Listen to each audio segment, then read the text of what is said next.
हर्षा महेश्वरी जी राजस्थान से। राधे राधे महाराज जी। महाराज जी, शरीर के अंदर छोटे से छोटा कष्ट भी प्रारब्ध है और जब वो आता है तो दिनचर्या बिगड़ सी जाती है। उस समय भगवान का नाम याद आता है पर जब दत्त के पहले कारण पाप कर्म कर रहे थे तब तो होश नहीं थे, मनमानी कर लिए। अब उनका जब फल आएगा तो भोगना तो पड़ेगा ही। आज आप भजन करना शुरू किए, लेकिन कल आपने जो पाप कर्म किया उसको कौन भोगेगा? भोगना तो आपको ही पड़ेगा।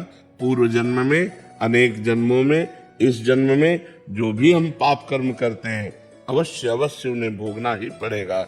इसीलिए कहते हैं भजन करो तो तुम्हारे पाप नष्ट हो जाए, नहीं तो दुख विपत्ति संकट कितने कितने हैं। ऐसे विपत्तियां हैं जिनको आप सोच नहीं सकते, उसमें हमें कोई बचा नहीं सकता।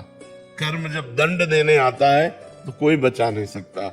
इसलिए हम पहले पाप कर्मों से डरें, कोई ऐसा पाप कर्म ना करें जो परिणाम में हमें भयंकर दुख दे, क्योंकि जब परिणाम आएगा तब आप नहीं संभाल पाएंगे।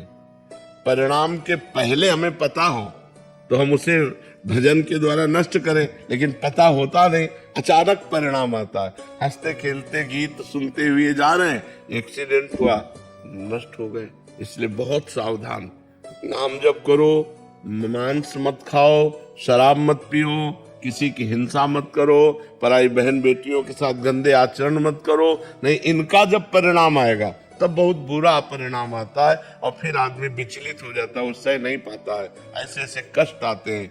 कष्टों से तो बचना चाहते हो, लेकिन जिनसे कष्ट होते हैं ऐसे कर्मों से नहीं बचना चाहते तो कष्ट तो भोगना ही पड़ेगा। सुख चाहते हो और जिन कर्मों से सुख मिलता है वो कर्म तो कर नहीं रहे, तो तुम्हें सुख कैसे प्राप्त हो जाएगा? पाना चाहते हो सुख और कर्म करते हो जिनका परिणाम मिले दुख, तो इसलिए भोगना पड़ता है। अनिरुद्ध शर्मा जी। राधे राधे महाराज। राधे राधे महाराज जी। महाराज जी, मेरा प्रश्न ये है कि महाराज जी, भक्ति है क्या? क्या ये केवल भाव है या कोई देवी है, या मतलब? वैसे प्रगट में तो भक्ति महारानी है ही, भगवान की प्रिया है, लेकिन एक मार्ग है। जैसे हम बिहारी जी जाते हैं, राधा रमण जी जाते हैं, राधा वल्लभ जी जाते हैं, रंगनाथ जी जाते हैं, तो मार्ग है ना। तो जैसे भगवान की प्राप्ति का एक मार्ग है भक्ति, एक मार्ग है ज्ञान योग, एक मार्ग है कर्म योग। तो ये मार्ग है उस परब्रह्म परमात्मा की प्राप्ति का, जो एक विशुद्ध भाव बनता है। भावन हमारे अंदर बनता है, प्रभु हमारे मित्र, प्रभु हमारे पिता, प्रभु हमारे स्वामी, प्रभु हमारे प्रीतम, वही भक्ति है और वो आपको भगवान से जोड़ती है।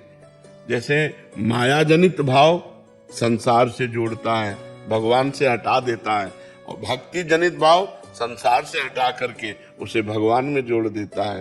तो ये भाव है, आंतरिक भाव है, और वैसे प्रगट रूप में इनका स्थान भगवान के समीप ही है, क्योंकि भगवान की प्रिया है। भक्ति प्रियो माधव, भगवान को भक्ति बहुत प्रिय है, भगवान की प्रिया है भक्ति, भगवान की प्रिया है। जैसे माया भी भगवान की है, माया भी भगवान की पत्नी तो है, भगवान को माया पति कहा गया कि नहीं कहा गया? तो ऐसे भगवान की प्रिय जो माया से भी अधिक प्रिय है वो भक्ति है। माया ने भगवान को अधीन नहीं किया, कभी ऐसा नहीं आया, जीव को अधीन किया, लेकिन भक्ति ने भगवान को अधीन कर लिया। भक्तों ने भक्ति के प्रभाव से भगवान को अपने बस में कर लिया, अपने बस कर राखे रामो। तो भक्ति सर्वश्रेष्ठ आंतरिक भाव है जो भगवान को रिझा लेता है, जो भगवान को अधीन कर लेता है। दुर्गेश यादव जी गुजरात से। इसलिए हरिवंश। महाराज जी, 84 लाख योनियां पूर्ण होने में कितना समय लगता है? कितनी होने के बाद? कोई इसका कोई रिकॉर्ड नहीं है। ये भगवान की माया का खेल है। ऐसी ऐसी योनियां 10-10 हजार वर्ष, एक योनि में 10-10 हजार वर्ष, कब कहाँ किस योनि में। जैसे सर्प योनि, तो ये एक सर्प योनि हुई। अब सर्प योनि में कोबरा है, वो अजगर है, दुमहा है, कितनी क्वालिटी के सर्प है। तो अब मान लो अगर हमें सर्प योनि मिले तो लाखों वर्ष सर्प योनि में केवल भोगो, फिर इसके बाद और कितनी, अरे 84 लाख योनियां मोटी मोटी।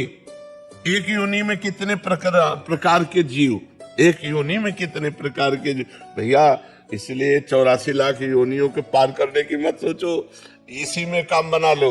जो मनुष्य शरीर मिला है, इतना भजन करो कि 84 लाख योनियों में न जाना पड़े, भगवान का आश्रय मिल जाए, हमें भगवान का भजन करने को मिल जाए। अगर हमारा जन्म हो तो पुनः मनुष्य जन्म हो और हम फिर भगवान की आराधना करके, समाज की सेवा करके भगवान को प्रसन्न करें। अन्य योनियां बड़ी दुखदायी है, किसी भी योनि में सुख नहीं है। अब मान लो कांटा गड़ गया, तो किसी पशु के कांटा जंगल में गड़ गया, अब वो ना निकाल सकता है, ना अस्पताल जा सकता है। अब वो पकेगा और जब जैसा कुछ होगा तैसा होगा, नहीं तो उसी में मरेगा। कितने प्रकार के कष्ट जीवों को भोगने पड़ते हैं, सब जगह थोड़ी दवा पहुंचती है। मान लो आपके घर का पशु है तो दवा करा दिया, लेकिन जंगली पशु है, कौन दवा कर। अब जबरदस्ती सिंह गिरा करके मार करके खा रहा है उसको, अब कितना बड़ा कष्ट है। जब तक उसके प्राण नहीं निकल जाएंगे, अब वो आगे से एक दाबे पड़ा है और पीछे से एक फाड़ फाड़ के खाना शुरू कर दे, जिंदा खा रहे हैं। कितना भयानक कष्ट वो भोग रहा है, हर योनि में भयानक कष्ट है। देखो मनुष्य कैसे कर रहे हैं, बकरी का पैर ऊपर बांध दिए, नीचे आग लगा दी, जिंदा भून रहे हैं। कितना कष्ट पशुओं को, पक्षियों को, अन्य जीवों को दिया जाता है। यह तरोई ऐसे मुर्गा लोग खा रहे हैं, नहीं खा रहे हैं पशु पक्षी बकरा कैसे। अरे बस नाम जप करो, इस माया से मुक्त हो जाओ, तभी सुख है। भगवान के धाम में सुख है, भगवान के नाम में सुख है, ये माया में सुख नहीं है। चाहे जितना कमा लो मरो तो 5 रुपया भी साथ नहीं जाना, चाहे जितना प्यार कर लो मरो तो अकेले जाना, कोई साथी नहीं मिलना। ये सब बड़ा विचित्र खेल है यहाँ का। इसलिए नाम जप करो, भगवान की शरण में रहो। क्या ऊंचे नीचे धर्मी को श्री जी मिलेंगी? पक्का मिल जाएंगे। हमें जन्म ही दिया है, हमें जन्म ही दिया है अपनी प्राप्ति के लिए। मनुष्य जन्म ही मिला है। मनुष्य जन्म मिलने का मतलब सर्टिफिकेट है हमारे पास कि हम भगवान को प्राप्त कर सकते हैं। कोई भी हो, पुरुष नपुंसक नारीवा जीव चराचर कोई, सर्व भाव भज कपट तज मोय परम प्रिय सोय। कोई भी हो भजन करके भगवान को प्राप्त कर सकता है। सुरभि जी अम्बाला से। राधे राधे। राधे राधे महाराज जी। महाराज जी, भगवत गीता में कहा गया है, ब्रह्मभूत प्रसन्नात्मा न सोचती न कांक्षति।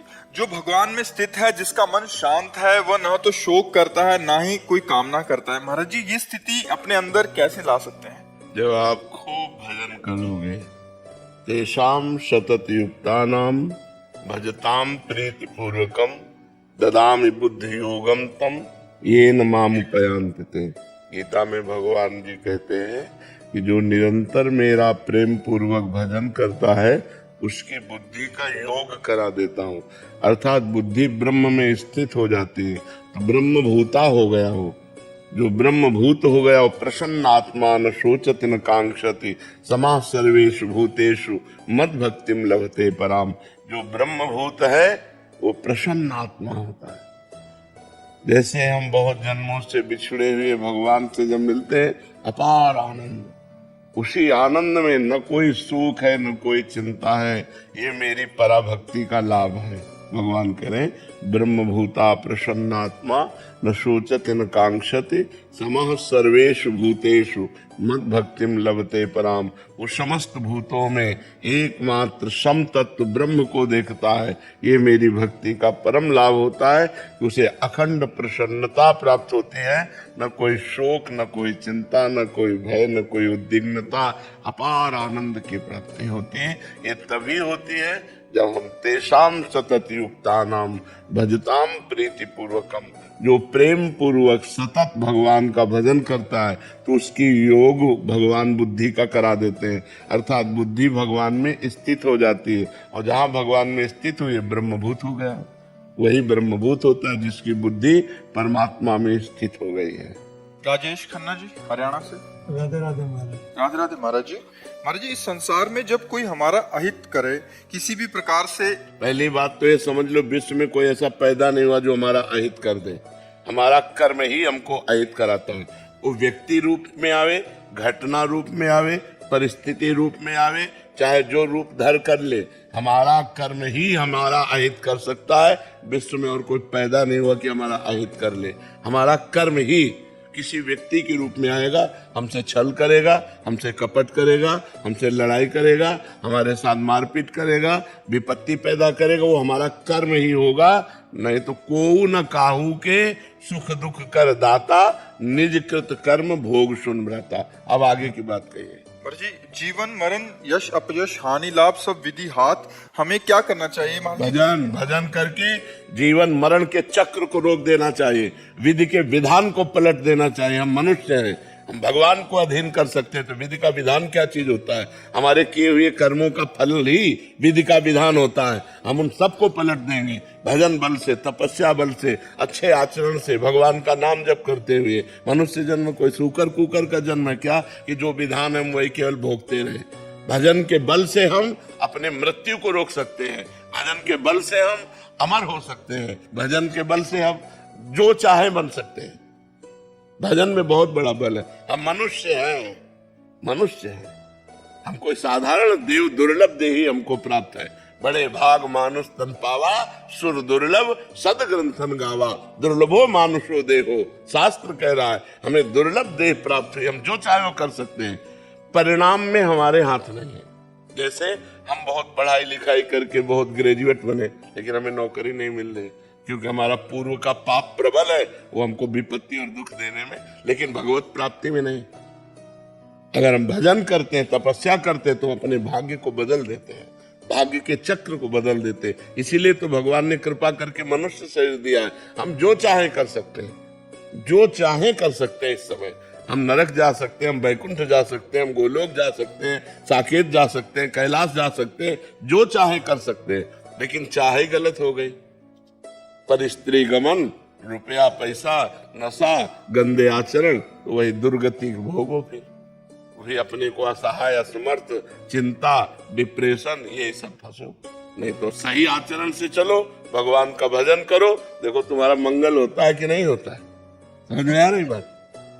क्या समझे?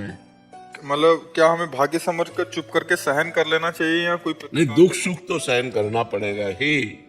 जैसे कोई नहीं चाहता कि दुख आवे, लेकिन दुख भोगना पड़ता है, क्योंकि हमारे जब पूर्व के पाप कर्म है तो उनका कैसे होगा। जैसे बड़े बड़े संत महात्माओं को भी देखा जाता है, शारीरिक पीड़ाएं होती है, शारीरिक दुख होते हैं, तो वो तो रात दिन भजन में लगे हुए हैं।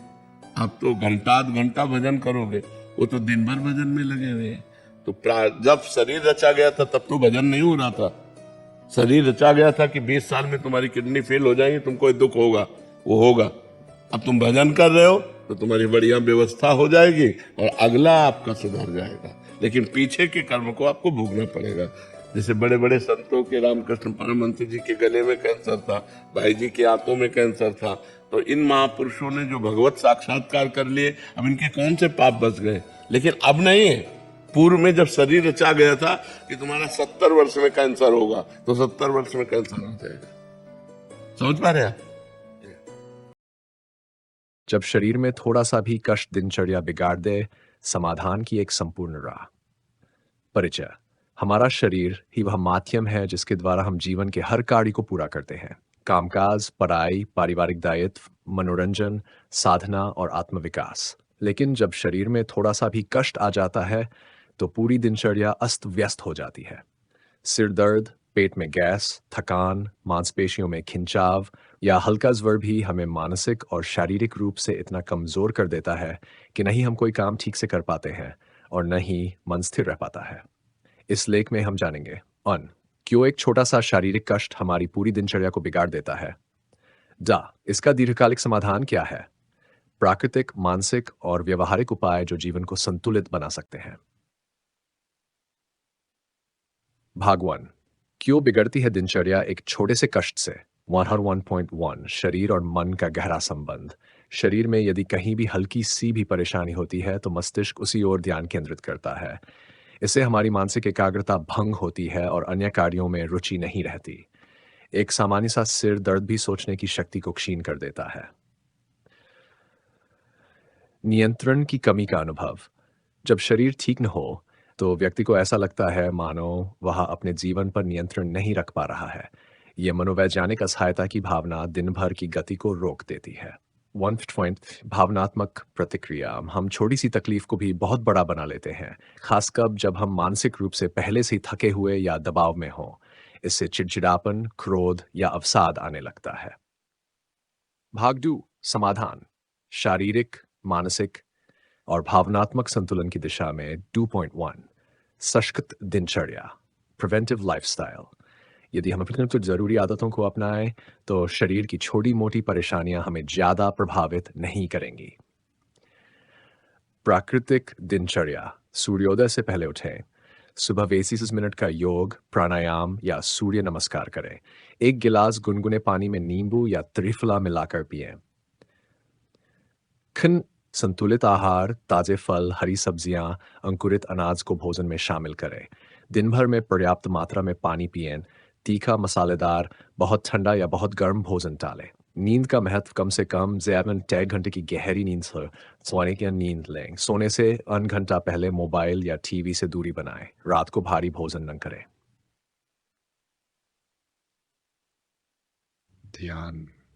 ध्यान मेडिटेशन। प्रतिदिन कम से कम 10 to 15 मिनट का ध्यान मस्तिष्क को शांति देता है और शरीर की हल्की पीड़ा को झेलने की शक्ति देता है।